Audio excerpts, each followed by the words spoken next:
Have you ever felt like you've got it all figured out? You've read the books, you've had the experiences, and you're pretty sure you know how the world works. Well, let me tell you a story about a young man who felt exactly the same way. Once, in a quiet little village, there lived a young man who believed he knew everything. He was well-read, he loved to debate with the village elders, and he often brushed off advice because, in his mind, his knowledge was complete. One day, he heard tales of a wise master who lived high up in the mountains.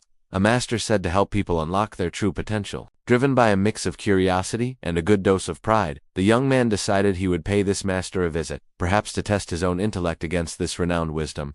After a long journey, he arrived at the master's simple home. Without wasting a moment, he introduced himself and launched into a monologue. He talked for hours, showcasing everything he knew about philosophy, science, literature, and even spirituality. He was eager, almost desperate, to prove how intelligent he was.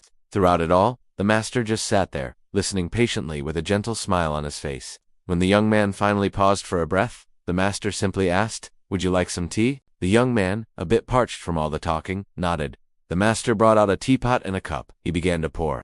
The tea filled the cup to the brim, but he didn't stop. It overflowed, spilling onto the table and then dripping onto the floor. Stunned, the young man jumped to his feet.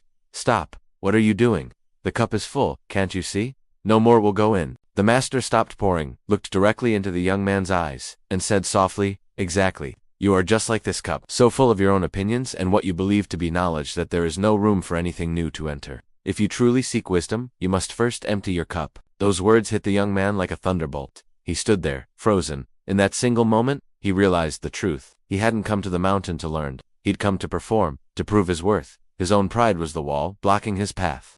From that day forward, everything changed. He returned to the master, not once, but again and again. This time, however, he came with humility. He came with an empty cup. He asked questions. He listened intently. And slowly, but surely, he began to understand that true growth, real wisdom, only begins when we have the courage to admit that we don't know everything. And here's the powerful truth for all of us. So many of us walk through life with our cups filled to the brim. We're filled with our own certainties, our past experiences, our ego. We think we have all the answers. So we stop listening, we stop being curious, and ultimately, we stop growing. But the world is an incredibly vast place, and wisdom is an infinite ocean. The very moment we decide to empty our cup, we create space. Space for new ideas, new perspectives, new opportunities, and entirely new ways of experiencing life. That young man eventually became a wise and respected teacher himself. But he never forgot the most important lesson he ever learned, the lesson of the empty cup. He always taught that the first, most crucial step toward wisdom is humility. So, I invite you to ask yourself today, what's filling your cup? Is it pride? Is it the fear of being wrong? Is it the comfort of old beliefs? Whatever it is, maybe it's time to pour some of it out, because the most amazing things in life can only flow in when there's room to receive them. The emptier your cup, the more you can truly grow. Thank you so much for watching. If this story resonated with you, please hit that like button and subscribe for more content that helps us think and grow together. See you in the next video.